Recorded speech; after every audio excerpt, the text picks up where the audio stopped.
enfants avec le mulet. Normalement, il faut que je fasse un petit truc comme ça. Tu sais que le monteur il va me foutre un mulet quelque part. C'est obligé. Bon, on termine cette vidéo avec Flo, qui est du coup le coach, le papa, le programmateur de la team. Du coup, je vais te laisser te présenter, même si voilà, la plupart des gens en CrossFit en France te connaissent. Ouais. Eh ben, Florent Paillasson, je fais du CrossFit depuis 2012. Je suis coach CrossFit depuis 2013. Je fais de la programmation depuis le début, donc je me programme au début pour moi. Après j'ai commencé à programmer un peu pour les athlètes, c'était vraiment un aspect que compétition au début. Et là maintenant depuis 2019 je programme pour les box, pour les athlètes et pour les athlètes qui veulent vraiment avoir des objectifs très élevés comme les Games là, par exemple cette année. Donc voilà, après moi je m'entraîne, oui je m'entraîne. Ouais, tu continues. J'ai fait pas mal de compétitions, maintenant j'en fais toujours mais on va dire que c'est pas les mêmes objectifs, c'est plus pour le fun. Tu as fait les Regionals. J'ai fait la Regionals en indiv et en team. Voilà, 2 fois. Ouais, 2 fois. Quelle année c'était comme moi 2016 2016 en team ouais. Et 2014 en indiv. Ah ouais. Ah ouais, c'est... Attends. Oh bordel, si on retrouve une vidéo, une photo de ça. Ah, il y a moyen de te trouver des vidéos. Ouais, et en 2014, tu étais le seul français? Non, pas. Non, il y avait Alex Jolivet qui était là, il y avait Christophe Besnard. En élite déjà? Ouais, en élite. Il y avait Christophe Besnard, il y avait Laurent Camps. Ah ouais, ça c'est vraiment les anciens, la bonne époque. Exactement. Donc voilà, je crois que c'était les seuls français, puis il y avait une team, je crois aussi, il y avait Galileo, il me semble. Une Victus. Une Victus aussi, ouais, carrément. Et ouais, parce que du coup, 2014, t'avais que 2 ans de CrossFit? Ouais, c'est ça. C'était vraiment le début. On va dire que j'avais encore mes barres d'enfants me pénalisaient pas trop encore. Et juste vas-y pour info, par exemple une barre d'enfant, tu dis donc en 2014, ton épaulé jeté et ton snatch, juste pour. En snatch, en 2014, je devais avoir peut-être 90, un truc comme ça. Ah ouais. 95 peut-être. Et en épaulé jeté, je crois que j'avais fait 120, je crois, il me semble. Et est-ce que déjà en Europe c'était des bonnes barres? Non, j'étais déjà pas ouf en force, mais on va dire que ça me pénalisait pas non plus au point de plus pouvoir me qualifier sur le reste. Donc, alors que là maintenant, 90-120, t'as beau faire premier sur tous les autres watts, c'est mort quand même. Incroyable. Donc, voilà, on voit un peu l'évolution du CrossFit sur la force qui a été vraiment ouf. Mais bon, maintenant je m'entraîne, je fais le WOD du jour, tranquillement, de la boxe. Et du coup, c'est toi qui programme ce WOD? Ouais, exactement, c'est le WOD de la boxe que je programme et que tous les gens font et que je fais avec eux. Donc, et est-ce que tu as toujours voulu programmer?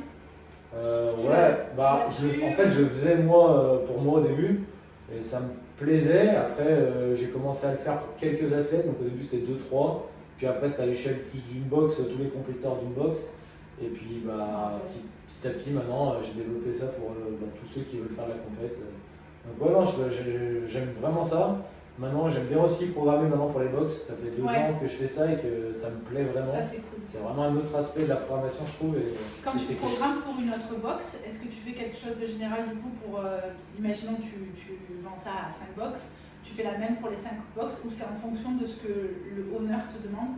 Alors c'est la même programmation pour les 5 box. Après on va dire qu'il y a tout ce qui est pour adapter, si vraiment il y a des choses qui ne peuvent pas adapter, ou par exemple pendant les confinements, ceux qui faisaient pas du tout, qui n'avaient pas de matos, qui n'avaient pas prêté leur matos, il y avait une programmation poids de corps par exemple pour aider les box, etc. Donc ouais, non, après là maintenant que c'est un peu plus réouvert on va dire, et puis en juin quand ça va vraiment rouvert, c'est vraiment la même programmation. Après c'est à chaque owner ou coach d'adapter, par exemple typiquement nous à Genasse on a des warms par exemple de 2. Donc par exemple des fois je programme des choses avec le warm, mais dans la programmation pour tout le monde je mets pas forcément warm, je mets clean and jerk synchro ou alors steel warm, donc ceux qui veulent faire avec une barre. Ça reste rare d'avoir un warm. Exactement, voilà. Donc c'est plus dans ce sens là, on adapte, on va dire que les choses que tout le monde a, je le mets dans la programme, les choses un peu plus spécifiques, chaque owner le met à sa sauce. Et tu as beaucoup de box, je sais pas si on peut le dire. J'en ai 9, ouais. Ah oui, donc tu gères. Tu proposes 9 à 9 box de programmation. La programmation. En France? En France, exactement. Ouais. Autour de Lyon ou on n'a rien à voir? Ça serait trop cool que tu vois, genre chaque ville fasse la même programmation. Il y en a beaucoup de la région quand même. Il y en a donc à Saint-Étienne, il y en a dans la Haute-Loire, il y en a dans l'Ain, il y en a dans le Rhône. Et les gens, comment ils te contactent en fait, enfin, je veux dire, ils te font confiance soit parce que tu as de l'expérience, mais... Ça a commencé au début, c'était vraiment... c'est alors CrossFit Talos, qui est vers Bourg-en-Bresse, voilà. Ouais. C'est le premier qui m'a contacté en fait quand j'ai lancé la Prora. Je lui ai dit que je faisais des programmations pour les box. Genre le soir même, il m'a envoyé un message, on s'est appelé et puis il m'a fait confiance tout de suite. Et puis après, petit à petit, après il y a eu John de 100% CrossFit, je sais pas si tu le connais, voilà, que moi c'est un pote depuis longtemps. Et du coup, il suit ta prog. Voilà, exactement. Énorme. Donc il fait la prog, sa salle fait la prog de Fit Process. Donc voilà, on a échangé, on a la même vision du CrossFit, donc ça s'est fait naturellement. Puis petit à petit, en fait, il y a des box qui nous rejoignent, il y a des honneurs qui nous font confiance. C'est génial. Voilà. Alors, tu n'es pas le seul, évidemment, je sais qu'il y en a d'autres qui commencent à proposer. Moi, ça m'est déjà arrivé aussi de... Alors, moi, je propose, ça m'arrive encore de faire des programmations gym, en fait, tu sais, parce qu'il y a des box qui proposent de la spécificité. Exactement, donc là, j'interviens, mais après, je sais qu'il y en a plein qui le font aussi. Je trouve ça super cool, en fait, que les gens fassent aussi confiance à des programmations françaises. Après, en fait, c'est en parlant aussi avec des honneurs, avec John, par exemple, de 100% CrossFit, qui, lui, il a, je crois, 2 coachs, il me semble. Donc, en gros, il passe beaucoup de temps quand même à coacher, à faire après toutes les papiers, la paperasse de la boxe, s'occuper de la boxe. Donc en fait, il se rendait compte que programmer, ça lui prenait beaucoup de temps et qu'au final, c'est peut-être pas forcément. Lui, il préférait avoir une prog toute faite et passer son temps à bien coacher à préparer ses séances, gérer la salle, plutôt qu'à en fait passer 4-5 heures dans sa semaine à faire la programmation de la boxe, qui n'est pas forcément le truc le plus important. Ça serait bien, je trouve, de préciser. Alors c'est vrai que j'ai pas non plus encore des millions de personnes qui me suivent, mais il y a beaucoup de crossfitters, d'athlètes, de coachs qui regardent souvent mes vidéos.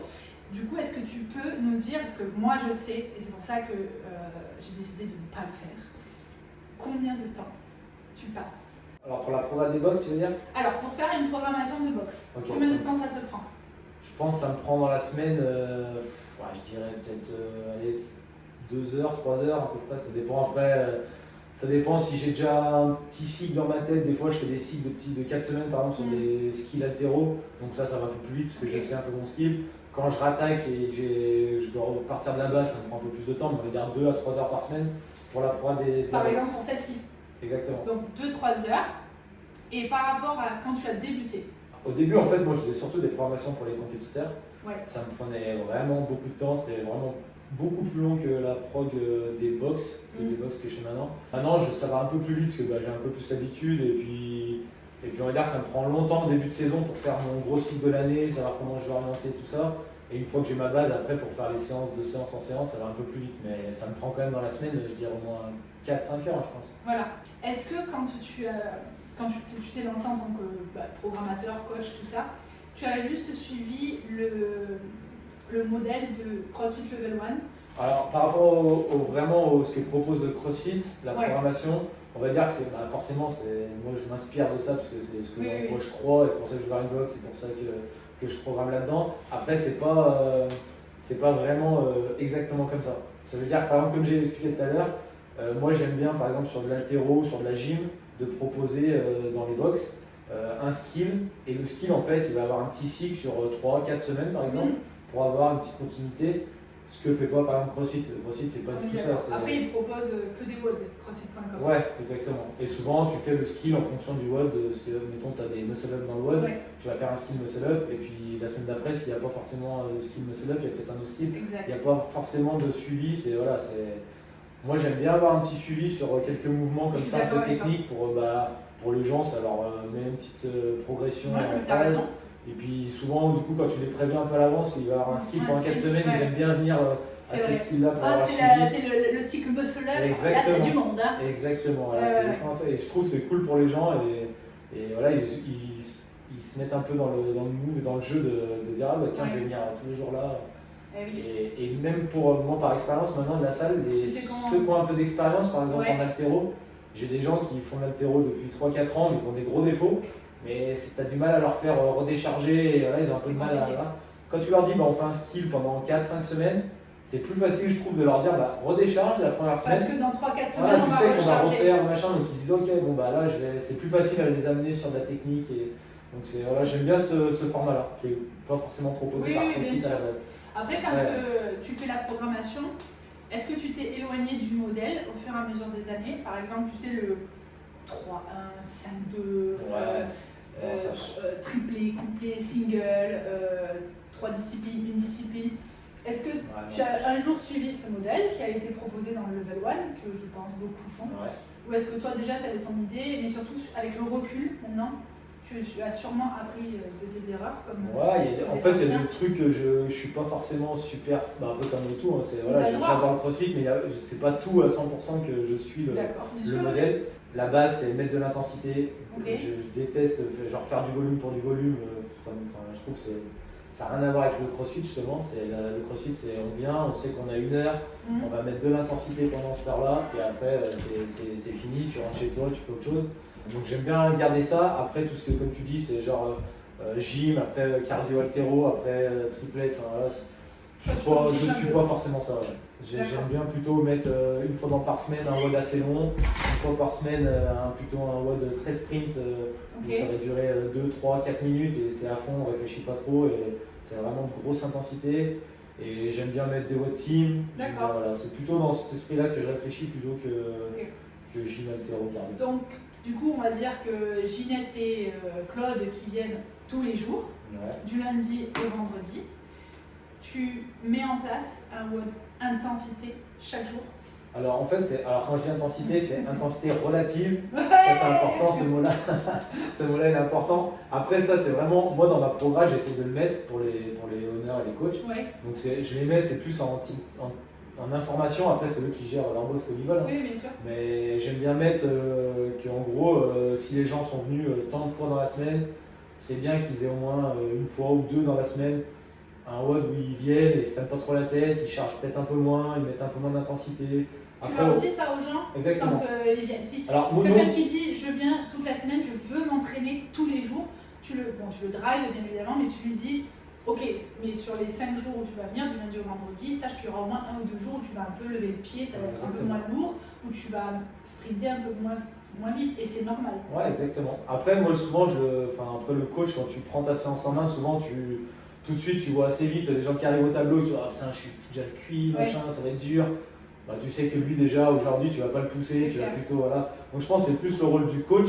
Après moi quand je fais la programme j'essaye de donner des petites infos comme ça, mais après je trouve que c'est plus le rôle du coach sur le moment de voir ça, plutôt que moi qui programme, qui connais pas forcément la personne de CrossFit, de 100% CrossFit, je la connais pas, je sais pas ce qu'elle fait dans la vie.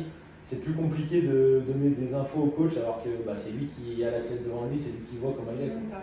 Donc j'essaie de donner des grosses infos générales, de dire attention à l'intensité, pas tous les jours, attention à ci, attention à son boulot. Quand tu envoies les programmations aux autres honneurs, tu mets toujours un objectif de séance, je suppose, et quelques infos supplémentaires éventuellement. Exactement, s'il y a besoin, je mets des 3 petits tips comme ça. Après, c'est à eux de gérer comme Donc vous êtes ouvert du lundi au samedi? Au dimanche. Ah, donc du lundi au dimanche. Ça veut dire que quelqu'un peut venir s'entraîner du lundi au dimanche? Exactement, quelqu'un peut venir tous les jours s'entraîner. Tu refuses pas Je refuse pas. Alors en fait pourquoi? Parce que moi je trouve que tu peux bouger tous les jours. Après c'est comme on revient sur le même, pour moi c'est le rôle du coach de faire ça. On est d'accord. De lui dire toi aujourd'hui c'est plutôt tranquille. Après sachant que le dimanche on fait des WOD que cardio, donc zéro charge, pas de mouvement suspendu, c'est vraiment que du cardio de base. Donc on sort les ergos, on fait de la course, de la corde à sauter. C'est vraiment des mouvements très simples. Donc déjà ça limite un peu de charger tous les jours par exemple, ça limite un peu tout ça, mais moi je suis pas contre les gens qui veulent venir tous les jours, c'est juste qu'est-ce que tu fais dans la vie à côté, est-ce que tu travailles 10 heures par jour, est-ce que tu es au chômage, est-ce que tu es pompier, exactement, ça dépend de tout ce que tu fais, donc tout est possible. Tu autorises l'open gym? Alors ça c'est toujours la question. Alors du coup quand on va ouvrir en juin l'ouverture, il n'y aura pas d'open gym. En gros, tu ne pourras pas venir faire ton open gym et repartir. Voilà, c'est aussi simple que ça. Donc pour faire l'open gym, la seule règle... Tu vas faire ta propre prog à part. Ouais, même la prog fit process, même ça, tu ne viendras pas tout seul la faire. C'est en gros, tu viens dans le WOD, une fois que tu as fait ta séance, tu peux faire un bloc en plus si tu veux. Moi, dans la prog, je vais proposer un bloc en plus pour ceux qui sont un peu compétiteurs. Genre un bloc de squat, un bloc assez simple, pas technique. Parce que je me suis rendu compte tout simplement qu'en fait, même les compétiteurs qu'on a ici, qui ont plutôt un bon niveau, qui arrivent à se qualifier au Marseille, qui arrivent à se qualifier à des bonnes compètes. Quelques-uns qui ont fait les games. Voilà, exactement. Mais même ceux qui ont fait les games, je me rends compte, en fait, il faut les coacher. Ces gens-là. Bien sûr, ils ont encore des gros défauts. Et si tu n'es pas coaché, tu traînes pendant des années, des défauts que tu corriges jamais, et puis pour eux, ça leur sert pas. Et cette Donc, phrase, en fait, elle est importante. C'est exactement. important d'être coaché. Peu Exactement. importe ton niveau. Exactement. Ce qui est dur à mettre en place, moi je le vois parce qu'on a discuté avec Kako, si tu proposes ça dans tes cours, après il faut être capable que le coach de proposer, voilà, faut pas qu'il s'emmerde dans le cours. Donc faut scaler, pas en bas, mais un scale up pour que la personne soit aussi réactive dans la difficulté, qu'il se challenge, qu'il progresse. Mais tant que tu arrives à faire ça, moi je trouve que c'est 10 fois mieux d'être coaché. Et puis là, on pourra en reparler un peu avec les athlètes compétiteurs qui on se demandait comment ils allaient réagir, ils sont plutôt contents d'être coachés. Tes compétiteurs font le WOD de la boxe. Exactement, ils vont faire le WOD de la boxe. Tu les mets pas à part, genre créneau compétiteur comme vous avez pu avoir dans l'ancienne boxe? Pourquoi? Parce qu'en fait, ça. C'est cool ça, prenez note. Naturellement, en fait, ça fait deux groupes.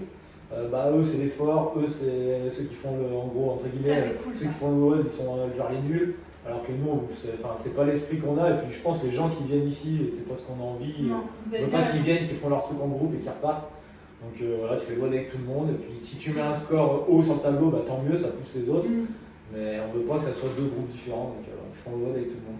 Et dans les WOD, ils sont combien de personnes? Tu acceptes jusqu'à combien de personnes? Alors pour l'instant, on fait des cours à 10. Après, dès qu'on sera à l'intérieur et qu'on aura le droit, selon les distanciations, etc., on fera des cours à 12.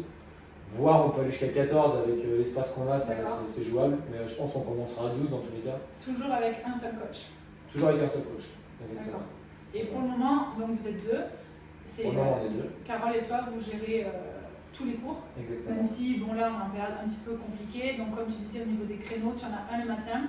Alors pour l'instant, deux le matin. On a 7h30, on a 9h deux fois par semaine. Après, on a 11h15, 12h30, 16h, 17h15, 18h30, 19h45. Donc, ça fait, on va dire, entre 7 et 8 créneaux par jour que vous partagez avec Carole. Je suppose qu'elle en fait peut-être un petit peu moins vu que c'est une athlète. Voilà, c'est ça. Généralement, elle en fait elle en fait 3, voire là, quand il y avait un peu moins de cours, le couvre-feu de 60, elle en faisait 2. Et moi, je faisais les autres, comme ça, elle avait le temps de s'entraîner. Et ça va, en termes de charge de travail, Non, ça va. Enfin, moi, en tout cas, c'est un rythme. Généralement, c'est moi qui fais les matins, qui me lève un peu plus tôt. Elle finit les créneaux un peu plus le soir. Mais non, franchement, on a trouvé un bon rythme. Ouais, c'est ce qu'on en parlait avec des adhérents. Au final, on a fait 2 mois de travaux où mon père il m'obligeait à venir à 6h le matin faire les travaux. 6h jusqu'à 19h, donc au final, là, me lever un peu plus tard et puis on finit plus tôt. Franchement, le rythme, il est bien. J'arrive à m'entraîner avec les adhérents dans un cours en début d'après-midi, donc franchement, c'est cool. Donc ça te fait, même si on est en période de confinement, déconfinement, on va dire que c'est le jour du déconfinement aujourd'hui, les gars. Il pleut, mais bon, c'est pas grave, on peut aller en terrasse. Ça te fait quand même des journées chargées, parce que tu dois coacher, tu dois t'occuper aussi de la team jeunesse pour les CrossFit Games qui cherche une qualification. Tu dois t'entraîner, faire le ménage, gérer la boxe, les petits pépins, je suppose. Du coup, ça te fait du 6h30, 7h jusqu'à 20h. Et faire la prog, ça. Faire la prog. Ça, c'est ce qui me prend du temps dans la semaine. Donc, moi, personnellement, qui ai fait ça pendant 2 ans, personnellement, j'ai pas tenu. Moi, je sais que ça a été compliqué parce que j'étais tellement passionnée par et mon travail et l'entraînement. J'ai essayé, tu vois, d'être, on va dire, professionnelle, mais j'ai pas réussi à être compétente sur les 2 disciplines. Mais même si toi, tu vises pas forcément les games, ou tu vois, mais je trouve qu'il y a tellement de panels à maîtriser que je me demande comment ils font, tu vois, les gens comme toi, parce que je sais que vous êtes nombreux et souvent vous n'êtes pas dans la lumière. Et je me dis, comment vous faites pour trouver votre équilibre, même si tu es passionné?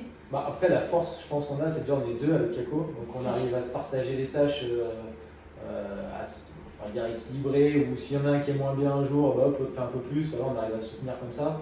Après, donc ça c'est déjà pas mal, en termes de ménage par exemple, en termes de gérer les petits papiers de la bosse. Vous n'avez pas d'aide pour le ménage, des choses comme ça? Pour l'instant non, après pour l'instant on n'était pas à l'intérieur, donc c'est exact. beaucoup plus simple. C'est pas la même. C'est beaucoup plus simple. 400 mètres carrés je crois, c'est ça? C'est ça. Donc c'est pas le même, forcément c'était un peu plus simple niveau ménage. Donc voilà, après j'ai aussi John de 100% CrossFit avec qui j'échange beaucoup, qui lui était tout seul dans sa boîte pendant longtemps. Voilà, donc pareil, qui il m'a bien conseillé, il nous a conseillé sur pas mal de choses, surtout comment gérer l'aspect justement où tu as plein de choses à faire dans ta journée, puis tu décroches jamais, puis au bout d'un moment tu satures. Lui, un peu comme toi, il a eu une période un peu compliquée, du coup il a vraiment changé sa façon même de vivre complètement pour arriver à trouver son équilibre. Voilà, trouver son équilibre. Donc voilà, il nous a pas mal conseillé. Puis pour l'instant, ça fonctionne bien. Après, c'est le début. Hein, donc, oui. Après, il y a des coachs qui vont sûrement venir nous aider aussi. C'est ce que j'allais te dire. Exactement. Vous allez avoir peut-être des aides aussi des stagiaires, des choses comme ça. Moi, je me suis énormément appuyée sur les stagiaires. Après, il faut les former, tu vois, ça prend du temps. Ça prend aussi du temps. Et moi, j'ai passé énormément de temps à les former parce que je savais qu'après, j'allais être un peu plus soulagée.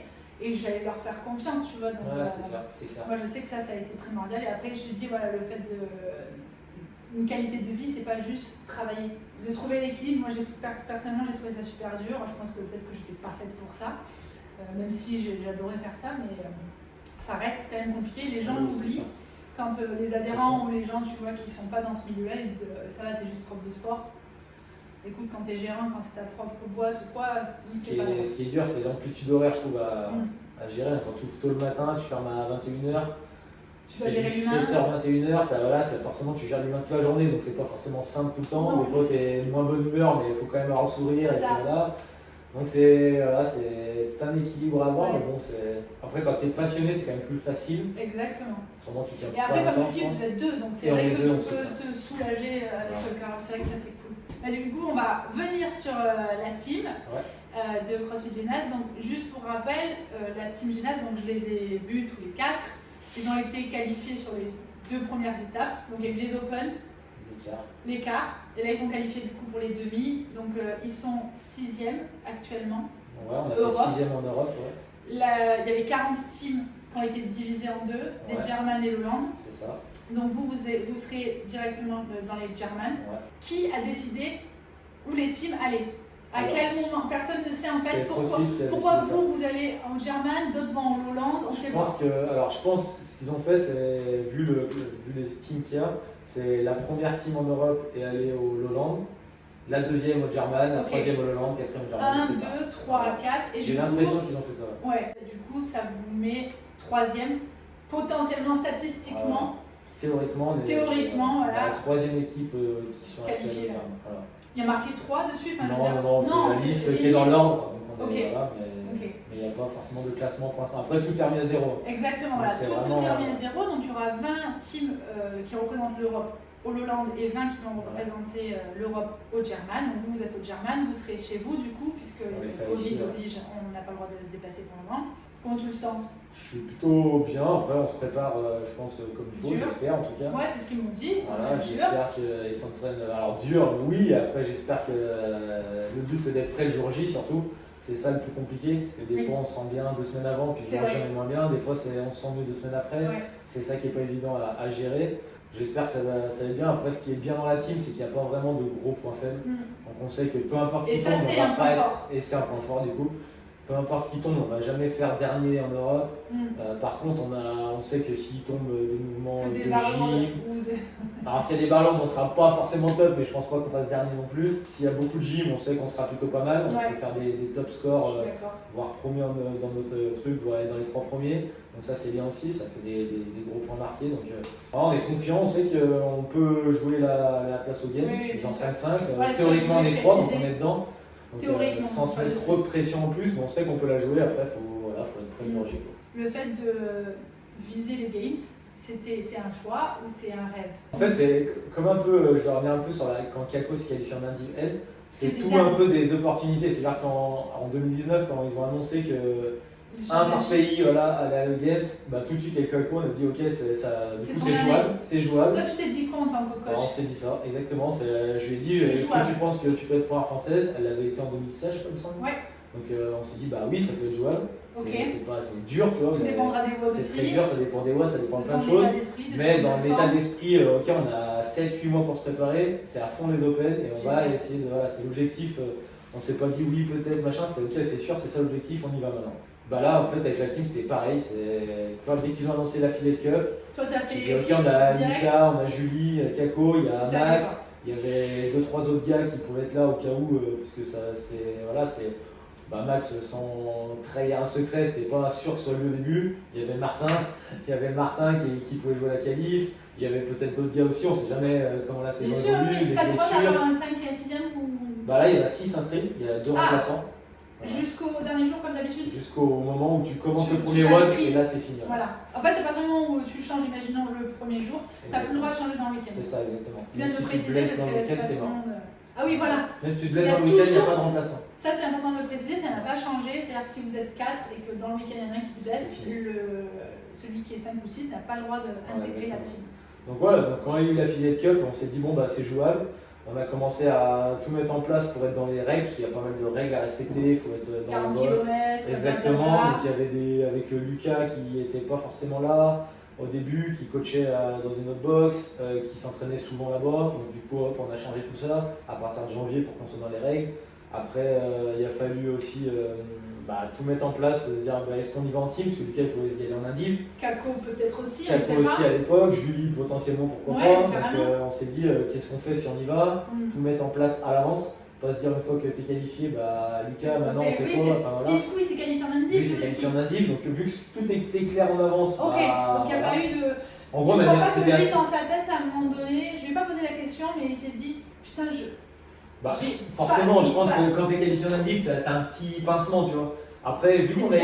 Voilà, exactement, mais vu que tout était calé avant, on s'est dit si on est dans les temps en team, ça veut dire qu'on peut jouer les games, on y va en team. Si on n'est pas dedans, celui qui est en indiv, il va en indiv. Enfin, tout était vraiment cadré.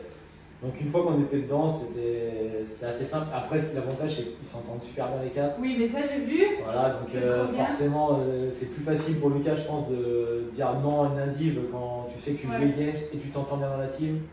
C'est clair. Tu te dis, bon, c'est une bonne opportunité. C'est ce que j'ai toujours remarqué. Moi, quand je vous avais vu en team aux Regionals, à l'époque où je l'avais fait en team, ce que j'avais remarqué, c'est que vous étiez la seule team, ça ne bronchait pas. Tu vois, c'était carré. Tout le monde avait sa propre place, tout le monde savait exactement ce qu'il devait faire.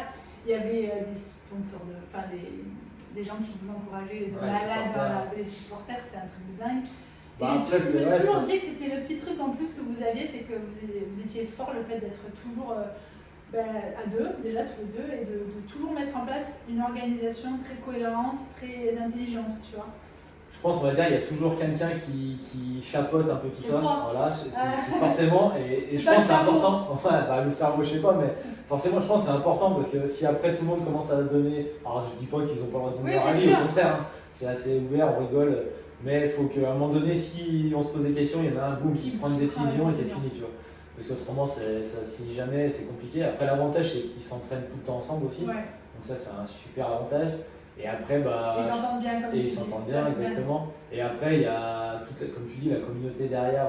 Ça, c'est top. Donc, vous avez des gens qui vous supportent depuis tellement longtemps aussi. Donc, Ouais, mais après, je pense que c'est parce qu'ils ont un peu les mêmes valeurs que nous on a. Ils se retrouvent un peu. On les voit au quotidien aussi, ils s'entraînent à la salle. Donc, forcément, ça aide. Voilà, ça aide. Est-ce que tu penses que ça vous aide, ça aussi, d'avoir énormément de soutien Oui, c'est clair. Je trouve que tu fais tout ça, mais sans quelqu'un derrière toi qui te soutient tout, c'est triste. Ouais, c'est vrai. Non, mais t'as raison, parce que moi j'ai souvent été seule et il y avait un truc qui m'avait vachement marqué, c'est le jour où Carole elle rentre, tu sais, dans la box où elle sait qu'elle va aller aux Games et que tout le monde était là. Et je me suis dit, ça, tu vois, je pense qu'on est nombreux à ne pas pouvoir un jour le vivre parce que d'avoir un tel soutien, ça t'emporte, quoi. Et elle avait raconté qu'elle avait dit que quand il a fallu refaire le WOD, elle était éclatée, elle n'avait pas du tout envie et que tout le monde l'avait vachement portée. Et c'est clair que ça fait. Non, c'est sûr, quand tu sens qu'il y a tout le monde derrière toi, forcément ça t'aide. Mais après, c'est l'esprit CrossFit. Oui, bien sûr. Moi, j'ai commencé le CrossFit parce que j'adorais ça. Bien sûr. Et on essaie de garder ça le plus possible.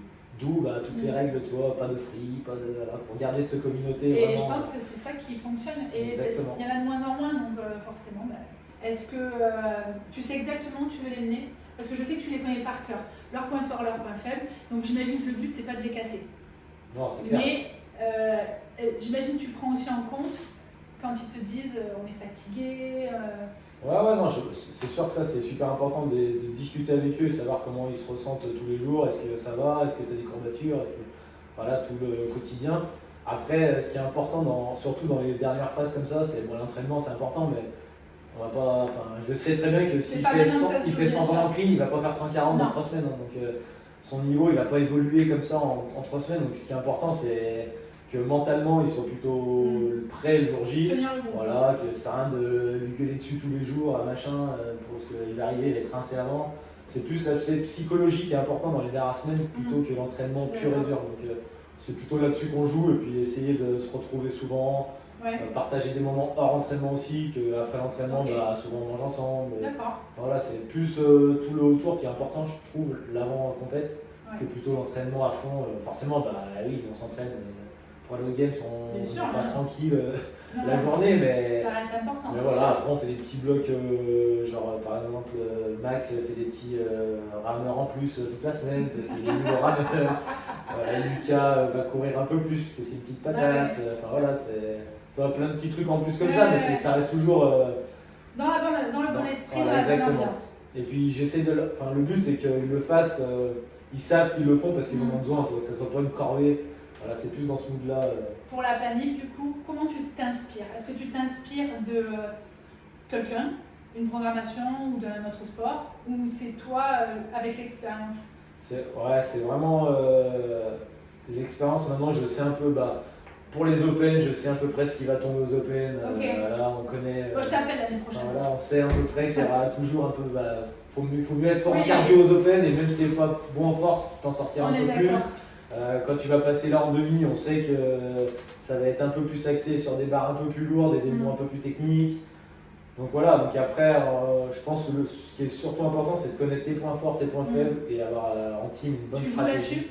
Ouais, Tu joues sur les points forts? carrément, je pense en team, c'est Tu les points développes, forts de chacun, il faut tu les essayer développes? de les garder au max et les petits points faibles, On pourra pas pas faire de tant pis, miracle. mais voilà, on va pas faire de miracle, donc on va au mieux essayer de gérer ça, mais je préfère que le gars qui est fort sur un agrès soit encore plus fort le jour J. Ouais.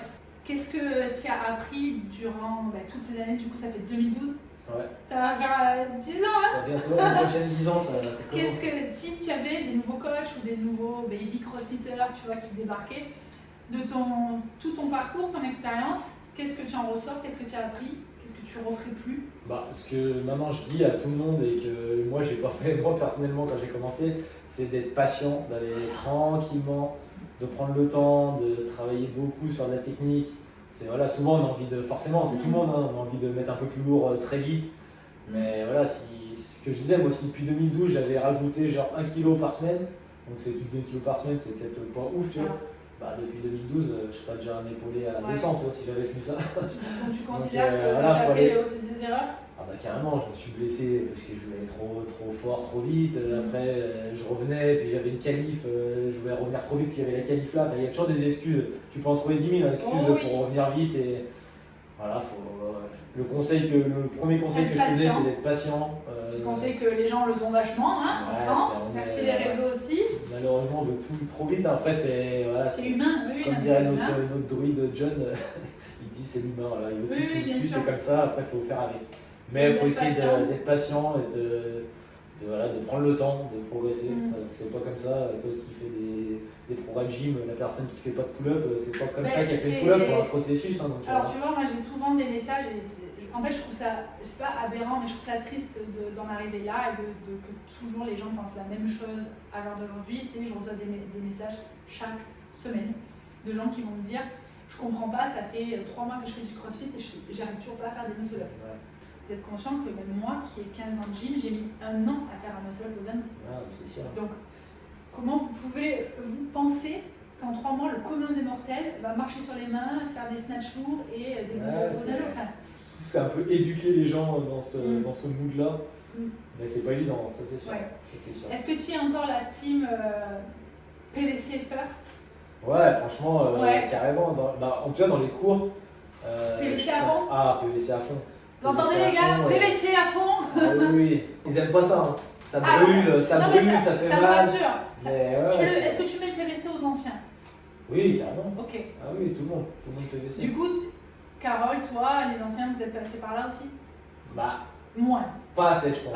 Pas assez justement. Okay. Mais juste revoir les bases de la base, les postures. La posture, après renfort. Exactement. Cardio. Exactement. Et après, on se fait plaisir. Et après, petit à petit, un peu de gym, un peu d'haltéro, un peu de charge de plus en plus lourde petit à petit.